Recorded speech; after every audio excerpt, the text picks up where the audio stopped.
right, okay. He was out for Halloween last night. Somebody's burst. My boy's the same, only he's working there in the lounges. So this is Arthur, he's with me today. How you doing, Arthur? Alright? An emphatic win, 5-0. Must be delighted with that. I'm really pleased. I think it's always important when you lose a game, you respond in the right way, obviously, and a lot's went our way this year. You know, it was kicking the teeth last week, but we have to take our medicine going with it. So it was important that we prepared the right way, and we kind of came off the load this week a wee bit and just kind of took things down a bit, because 3 games in a week took its toll in the 3rd game. But I thought the boys were better for it today. I thought they looked real sharp, real hunger, controlled the majority of possession, and I think especially here that's something we always want to do. But I thought the nature of the goals were magnificent, and it probably could have been more.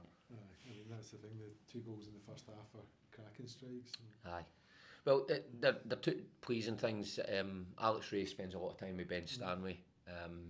2 of them on the pitch, working on things time and time again. If the ball falls in that position, you know, how do you get it into the net where it lands? And it's not just about hitting hope, and Alex has told him time and time again it's about control. So he's a great kind of mentor for Ben, that quality that he's scored so many goals in his career. And you're seeing the fruits of it for Ben, so I'm sure when you speak to him he'll give Alex the credit for that, but he does incredibly well to get up and press the ball in the first place. The first goal, I was saying to Craig there, if you could have seen our training yesterday, we worked that set piece time and time again. Firstly it was Ocean that was hitting it, and he didn't hit it quite cleanly in training, and we said Paddy's a good striker of the ball, let's give Paddy a go, and he puts it in the bottom corner and it plays it right in front of us again. So that's always, really pleasing when you see something like that happening. He's not known for his goals, Paddy. He's not No, in first team football, but in training we've identified how good a striker he is of a ball. So in training he'll score time and time again, but he never really gets the opportunity. But again, it's something we identified, and we worked it well. And the boys took, it takes courage to work something like that, quite intricate, instead of just putting it in the box. But I thought even the flip side, the second half, I thought the quality of goals were really good as well. So a lot to be pleased about. Lots of efforts in goal and great intensity. I spoke to you last week after the Rafe game. That was part you were saying, it's about starting another run and responding, and you did. It was, I suppose, it's the perfect response to last week. It is, because it isn't easy, when everything's going your way and we're all the same, and something gives you a bump in the road, it can be quite easy to go in your shell and feel sorry for yourself. But I thought the boys on Monday, when we were chatting about the game and everything that happened in the game, it wasn't an ideal afternoon, in terms of weather and pitch and things not going our way. Then we were all kind of okay with it, so we just stuck to what we do, and we just tidied certain things up, and I thought we were particularly on it today, and I always thought a performance like that was coming along the line, and we've maybe, if I'm being a bit critical of the team, we've maybe not made it as comfortable as it could be at times. So that's why I was pleased we got a wee bit of breathing space when it went 3 and 4, and they certainly deserve a scoreline like that.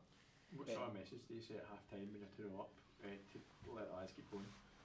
Pretty easy. Obviously we have to make the change at half time because Ben picked up a wee strain, but the great thing about the squad is everybody kind of knows their role and knows the position, so when Kyle comes in, it was probably the easiest team talk I've done since I've been here, because it was just about keeping things rolling the right way. But I think that was key today, just to be focused and totally driven and quite ruthless when we got the opportunities. That was a message I was trying to reinforce at half time.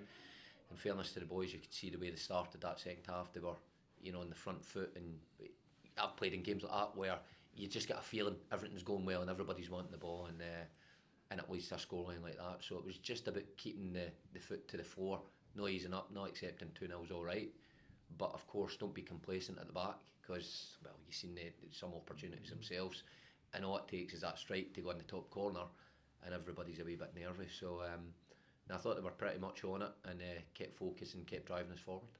5 different goal scorers today, does that show the goals all around the team? It does. I think we've been good at that this season, to be fair. I've said to you on numerous occasions, obviously the club weighed heavily on Brian last year, and over the years, a magnificent goal scorer for us. Bringing Tony and Alex to the squad, I don't know, maybe they will get that volume of goals, but it was up to us to try and find a way how we could score in different areas. and it's great that the wide men have chipped in, and our attacking midfielders are now chipping in. Obviously Ocean the other week chips in with a goal. Good to see Big Luke, who's had to be patient and wait for his time to get in the action, but what are really pleasing things in there. You see Kyle has a few efforts in goal, Alex Samuel almost gets one, so I think players can take great confidence for the positions they were getting in, and that's what I was pleased at. I know the goals grabbed the eye, but the amount of times we got in the right positions to put the ball into the box or cut it back, you know, there's a high percentage of the time that's going to convert into goals, so really pleased at that, and we're going to have to be exactly the same come Friday night against Airdrie, because it's going to be a tough one. See, obviously, your 3 point defence at Johnston, obviously Queen's Park have been struggling quite a lot recently, but was a day today almost a bit of a validation that the team has came a long way since opening day? I think so. I mean, I think if you're serious about the way you want to travel with the team or where you want to be, you need to turn the possession and the chances into goals in a big scoreline like that, so people maybe do take notice and go, okay, especially after a defeat.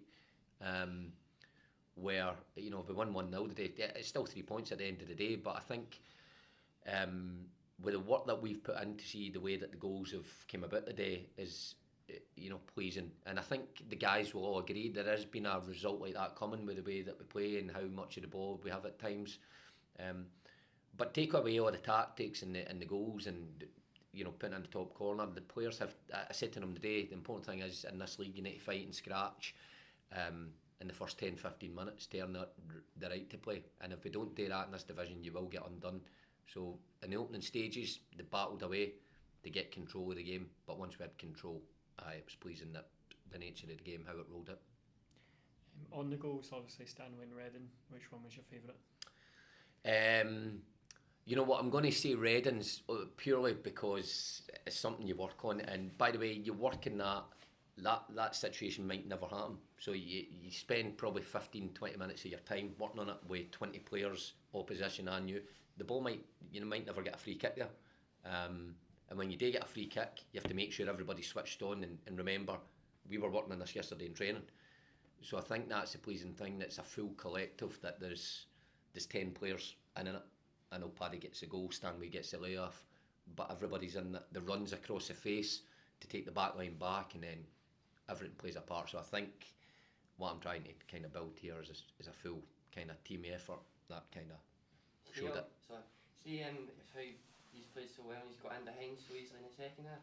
Do you anticipate almost as if you start winning lots and lots of games that it might become a situation where there might be teams sitting back a lot against it, low blocks now? Aye, no, there will be, and we've had it this season as well.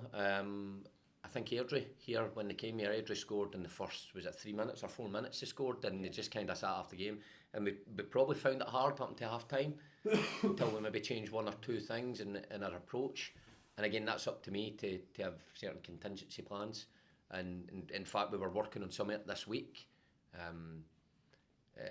about putting the ball quicker into the box. So if teams obviously play a low block, you need to actually try and make them defend their box a bit better than try to build or get in behind them. So it's something we've got up our sleeve, but we just need to fine tune it a wee bit. I think when you've got Tony Wallant, you've got Alex Samuels, two physical centre forwards, then it obviously allows you to do that, but like you've seen today, you need your midfielders to contribute to that as well, and Wiesnell getting into the back post, Kyle Turner almost, those guys and your wide guys playing in, and it all feeds into having a different strategy. But you're right, teams will come and make it difficult for us.